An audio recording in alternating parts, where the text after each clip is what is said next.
আচ্ছা দেখ, কোয়েশ্চেন হচ্ছে এটা কোয়েশ্চেন নাম্বার 7, আর স্যারের কোয়েশ্চেন হচ্ছে 1-এর বি, অর্থাৎ প্রিভিয়াস কোয়েশ্চেন হচ্ছে 1-এর বি। তো ওইটার সাথে এটার তফাৎ কি, আমাদের এখানে যেমন ক্লাসে করেছে স্যার ডায়াল্যাটারাল পিচ দিয়ে, আর কোয়েশ্চেন আসছে হচ্ছে মডিউল দিয়ে। তো দুইটা সেম জিনিস, শুধু ডায়াল্যাটারাল পিচ হচ্ছে টি/ডি আর মডিউল হচ্ছে ডি/টি। অর্থাৎ আমাদেরকে যে মানটা দেওয়া থাকবে সেই মানটাকে জাস্ট উল্টাই দিলাম। মনে করো আমাদের যে কোয়েশ্চেনে ডায়াল্যাটারাল পিচ দিয়ে আসে, পরীক্ষায় মডিউল আসলো, তো মডিউলটা আর অন্য কিছু না, জাস্ট ওইটা হচ্ছে ডি/টি। সূত্রটা মাথায় রাখলে হবে, একটা হচ্ছে টি/ডি, একটা হচ্ছে ডি/টি। এতটুকু মাথায় রাখলে হবে। যেমন আমি এখানে দুইভাবে করে দেখাইছি।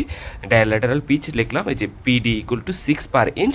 সো এটাকে যদি মডিউলে কনভার্ট করি, মডিউলে কনভার্ট করলে এটা হচ্ছে 6টা উল্টে 1/6, আর পার ইঞ্চ আছে সেটা হয়ে যাবে ইঞ্চ। সিম্পল। এরপর আমাদের সূত্র হচ্ছে ডায়াল্যাটারাল পিচের সূত্রটা লিখে টি/ডি লিখলাম। আমাদের টার্গেট হচ্ছে ডি এর মানটা বের করা। তো মডিউল থাকলেও আমরা ডি এর মান বের করতে পারবো, ডায়াল্যাটারাল পিচ থাকলেও আমরা ডি এর মান বের করতে পারবো। তাহলে এই যদি মডিউল থাকতো তাহলে ডিটা অবশ্যই উপরে থাকতো, যদি আমি দেখাই দিচ্ছি মডিউল থাকলে ডিটা থাকতো উপরে। এখান থেকে বের করলে এম আর টি গুণ করে এ 5 আসতো। এখানেও সেম, ডি এর মান যেমন 5 আসছে ডায়াল্যাটারাল পিচ দিয়ে, মডিউল দিয়ে করলেও 5 আসবে। সো মডিউল আর ডায়াল্যাটারাল পিচ আলাদা কিছু না, জাস্ট একটার বিপরীত, একটা ডি/টি, একটা হচ্ছে ডি/টি। এতটুকু মাথায় রাখলে আমাদের হবে।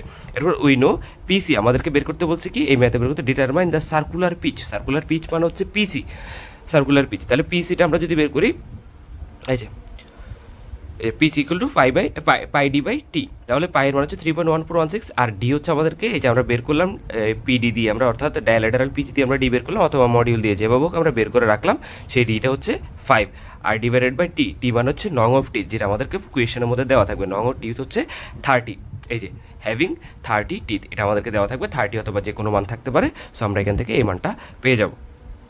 এরপর আমাদেরকে আরেকটা জিনিস বের করতে বলছে, সেটা হচ্ছে magnitude of the pitch velocity. Just সূত্রটা বসাবো, ভি = ওমেগা আর, আর ওমেগা আরকে আমরা যদি ভাঙি তাহলে সূত্রটা এরকম আসবে 2πn/60। একটু মুখস্থ রাখতে হবে, 2πn/60 ইন্টু ডি/2। এখানে প্রত্যেকটা জিনিসের মান আমাদের কাছে আছে, এন মান হচ্ছে আরপিএম, সেটাও আমাদের কাছে আছে।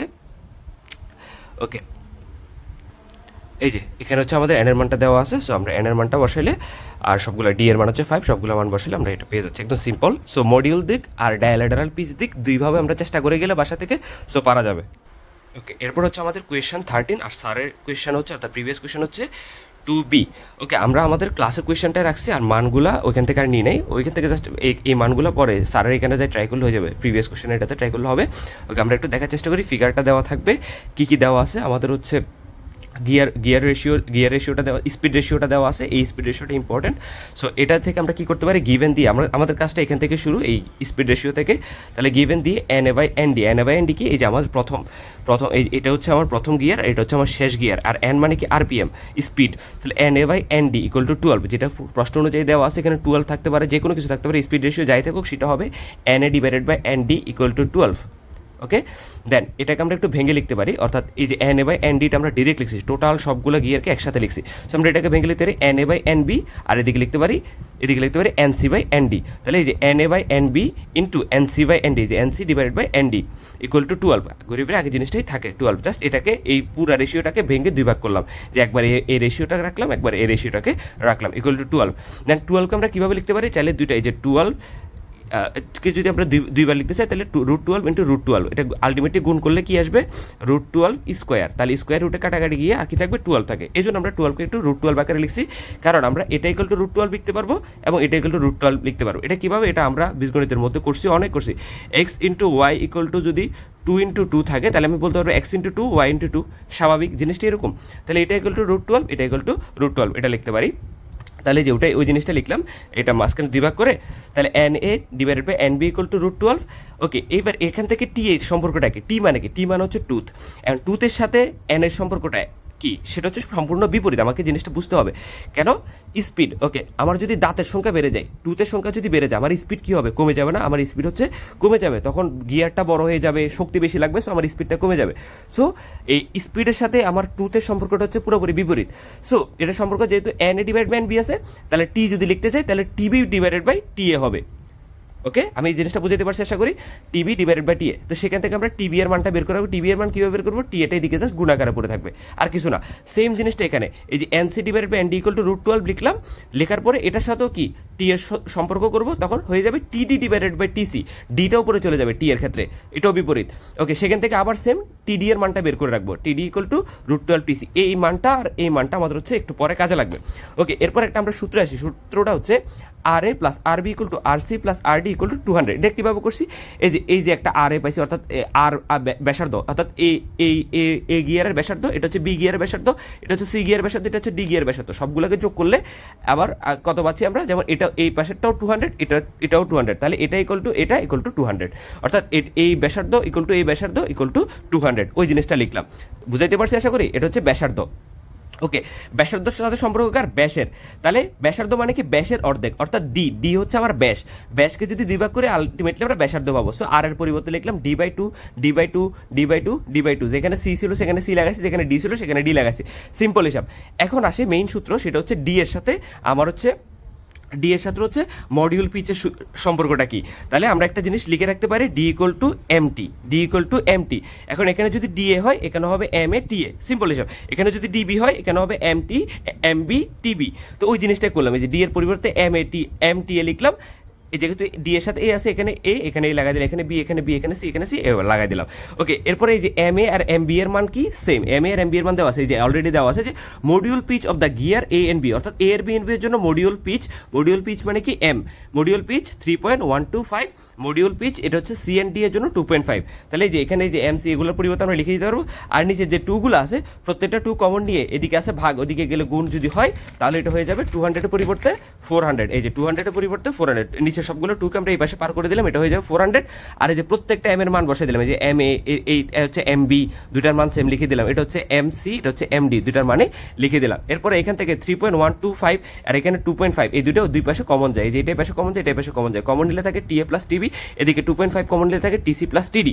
ওকে, এখন বীজগণিতের সেম আবার শুরুর নিয়মটা, যে এটা ইকুয়াল টু 400 লিখতে পারি, এটা ইকুয়াল টু 400 লিখতে পারি, যেহেতু এই তিনোটা ইকুয়াল, এই তিনোটা গেছে, এটা ইকুয়াল টু 400, এটা ইকুয়াল টু 400, তো আলাদা করে ভাগ করে আমরা এটা ইকুয়াল টু 400 লিখে টি এ প্লাস টিবির মানটা বের করে রাখলাম, এখান থেকে এটা ইকুয়াল টু 400 লিখে টিসি প্লাস টিডি এর মানটা বের করে রাখলাম।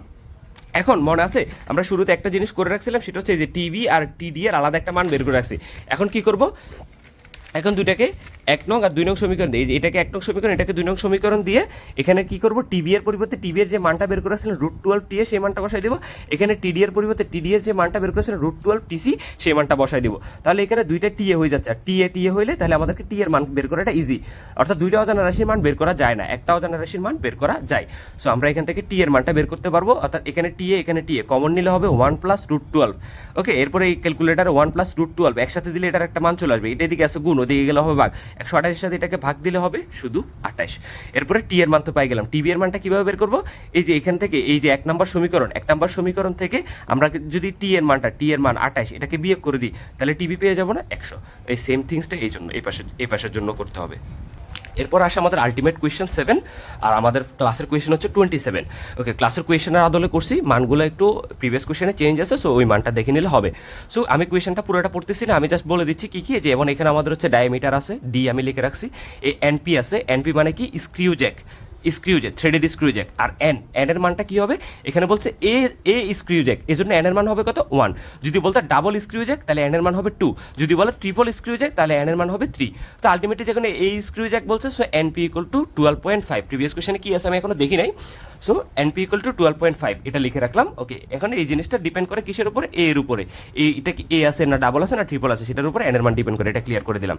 ওকে, এরপরে একটা জিনিস আছে, সেটা হচ্ছে যে কোএফিসিয়েন্ট অফ ফ্রিকশন, সেটাকে বলা হয় মিউ। কোএফিসিয়েন্ট ফ্রিকশনকে প্রকাশ করা হয় মিউ অথবা ট্যান থিটা, এটা দ্বারা প্রকাশ করা হয়। সো আমরা এটাকে পাইছি মাত্র কোয়েশ্চেনের মধ্যে দাগ দিয়ে লিখে রাখলাম, যেটা পরীক্ষা করা যাবে না, আমি এমনি বোঝার জন্য এখানে লিখে রাখলাম।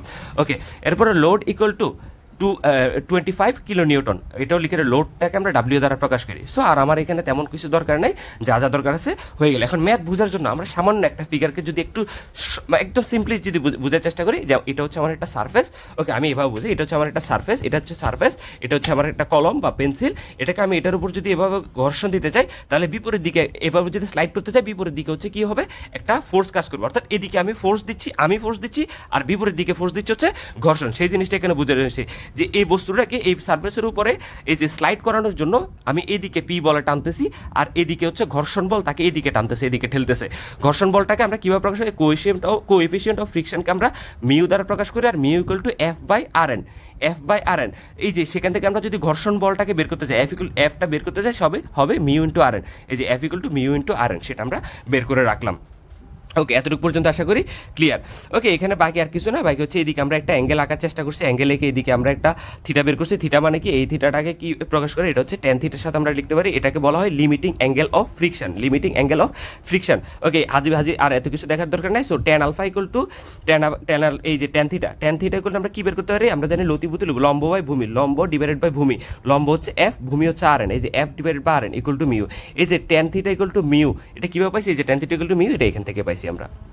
ওকে, এতটুকু বোঝা গেলো। ওগুলো না বুঝলেও সমস্যা নেই, মুখস্থ রাখলে ম্যাথে ইউজ করা যাবে। সেম যে ম্যাথ যেভাবেই দুক, এটা আমার কাজে লাগবে।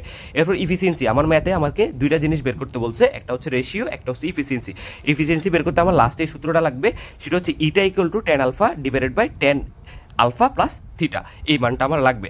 ওকে, এরপরে tan alpha equal to NP by theta, খুব ইম্পর্টেন্ট একটা মান, এটা আমার লাগবে। এটা কীভাবে বের করতেছে? এই যে আমরা একটা ত্রিভুজ আঁকছি, সেখানে এটা হচ্ছে এনপি, একদিকে হচ্ছে লোড আর একদিকে হচ্ছে পাই ডি, তাহলে tan alpha equal to NP divide pi D, এই সূত্রটা আমাকে ভালোভাবে মুখস্থ রাখতে হবে। আমি এন এর মান লিখে দিচ্ছি, N equal to number of thread স্ক্রিউ। তাহলে যেহেতু আমাদের এ বলছে, সেহেতু এন এর মান 1, ডাবল বললে ট্রিপল বললে মানটা চেঞ্জ হবে, 1 2 হবে। ওকে, ইম্পর্টেন্ট আর দুইটা সূত্র দেখে নিই, তারপর আমরা ম্যাথে ঢুকে পড়বো। এরপর হচ্ছে সূত্রটা হচ্ছে ফোর্স রিকোয়ার্ড টু লিফট মানে কি?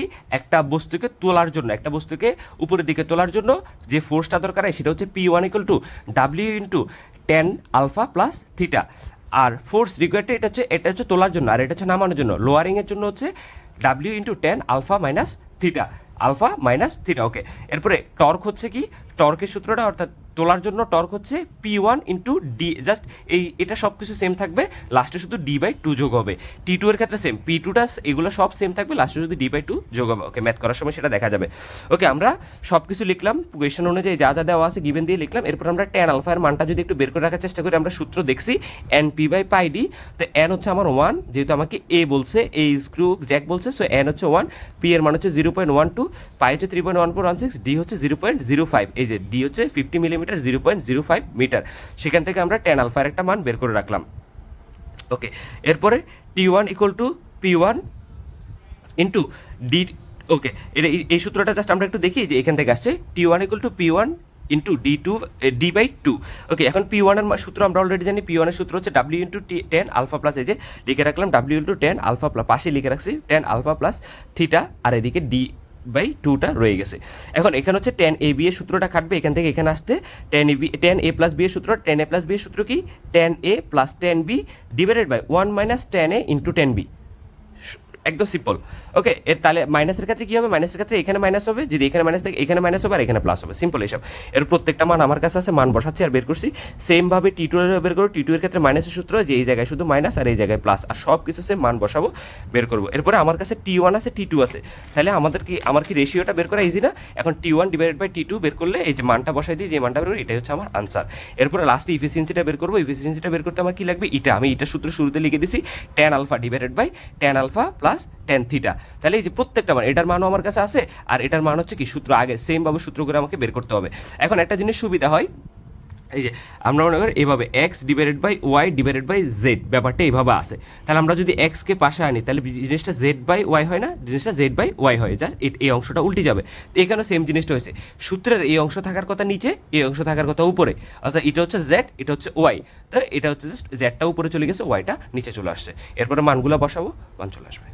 তাহলে দেখ, কোয়েশ্চেন নাম্বার হচ্ছে 4 বি, প্রিভিয়াস কোয়েশ্চেন, আর আমাদের কোয়েশ্চেন হচ্ছে কোয়েশ্চেন নাম্বার 19। ওকে, দেখ আমি প্রত্যেকটা জিনিস লিখে কোয়েশ্চেন আর বললাম না, প্রত্যেকটা জায়গায় কোনটা কি সেটা লিখে রাখলাম। যেমন এটা হচ্ছে N1, অর্থাৎ আমার ফার্স্ট মেশিনের আরপিএম, এটা হচ্ছে D1, দেন হচ্ছে D2, আর হচ্ছে এদিকে থিকনেস দেওয়া আছে T। আমাদেরকে বের করতে হবে N2 এর মান, অর্থাৎ দ্বিতীয় আরপিএমটা আমাদেরকে বের করতে হবে। এখন দুইটা কন্ডিশন, একটা হচ্ছে প্রথমে যদি স্লিপ না থাকে কীরকম, আর যদি স্লিপ থাকে কীরকম। সূত্র দুইটার জন্য আলাদা, সূত্র আলাদা করে দেখাচ্ছি, ম্যাথ করার সময় হয়ে যাবে। তাহলে আমি লিখে দিলাম, হয় দেয়ার ইজ নো স্লিপ, যেখানে কোনো স্লিপ নাই। সূত্রটা কি? N2 divided by N1 equal to, তাহলে N এর বিপরীত হচ্ছে D, N, তারপরে এন এর বিপরীত ডিও, যেমন এন এর বিপরীত টিও এন এর বিপরীত। ওই যে এখানে এই জন্য উপরে যখন, এই মনে রাখার উপর উপরে যখন N2 থাকবে, এদিকে থাকবে D1। ওকে, তাহলে D1 divided by D2 R plus হচ্ছে দুইটার সাথে আমরা টি অর্থাৎ থিকনেসটা যোগ করব। ওকে, তাহলে N2 বের করবো, N1 মান হচ্ছে 120 আর D1 এর মান হচ্ছে 2, D2 এর মান হচ্ছে 1 আর T এর মান হচ্ছে 0.05 অর্থাৎ 5 মিলিমিটার আছে। তো এটাকে যে আমি পাশে লিখে রাখছি নোট, আমার নোটটা দেখলে সবগুলো পেয়ে যাবে। তাহলে সেখান থেকে N2 এর একটা মান পেলাম। হয় there is a slip of 3%, একটা স্লিপ যদি থাকে তখন সূত্রটা হচ্ছে এরকম, সব কিছু সেম আছে, সব কিছু সেম আছে, সব সেম। আমি এখানে একটু ভুল লিখছিলাম, এটা D2/D1 হবে। ওকে, এরপরে সূত্রটা জাস্ট অ্যাড হবে 1 - স্লিপ ডিভাইডেড বাই, স্লিপ মানে কি এস, স্লিপ না লিখে এস লিখতে পারে, এস ডিভাইডেড বাই 3, আর স্লিপের মানটা আমাদেরকে দেওয়া থাকবে। আশা করি বুঝাইতে পারছি। জাস্ট সব কিছু মানটা বসাই দেবো, সেখান থেকে N2 এর মান বের হয়ে যাবে। ওকে, এরপর আমরা আসি 4 নম্বরে সি, কোয়েশ্চেন নাম্বার 20। ওকে, এখানে আমি প্রত্যেকটা মান আমার নোটের মধ্যে দেওয়া আছে কোনটা কি, তো আর আলাদা করে বললাম না। ওকে, সিগমা পরিচয় সব কিছু দেওয়া আছে। সো আমরা এখান থেকে আশা করি দেখলে বুঝবো। আমি সূত্রটা পর্যন্ত লিখে রাখছি, যা সূত্র বসাবো আর মান বের করবো। তা এখানেও সেম দুইটা কন্ডিশনে বের করতে হবে, উইদাউট ক্রিপ একবার বের করবো আর উইথ ক্রিপ একবার বের করবো। তাই উইদাউট ক্রিপের ক্ষেত্রে আর এত কিছু আসবে না, যেহেতু এখানে কনসিডারিং ক্রিপ জিনিসটা আসতেছে না। সেই সূত্র হচ্ছে N2 divide by N1 equal to D1 divide by D2, simple. এখানে জাস্ট মান বসাবো, N2টা বের করবো। এরপরে উইথ ক্রিপ বের করবো, উইথ ক্রিপে বের করতে গেলে N2 ডিভাইড বাই N1, মানে এই মিললে এই সূত্রটা মান বসাবো, সেখান থেকে N2 এর মানটা বের করবো। ওকে, এখানে ক্যালকুলেশনটা তোরা করে দেখিস, আমি ক্যালকুলেশন করি না, খাতায় যা ছিল তা লিখে ফেলছি। সো বাকিটা তোরা একটু দেখিস। আর হচ্ছে আমাদেরকে বের করতে হবে পাওয়ার লস, কি পরিমাণ পাওয়ার লস হচ্ছে, ক্রিপ আর ক্রিপ ছাড়া এটার জন্য কি পরিমাণ পাওয়ার লস হচ্ছে সেই জিনিসটা বের করবো। 89 - 88, আমার আনসার আসছে 1 RPM। ক্যালকুলেশনটা করে দেখিস সবাই।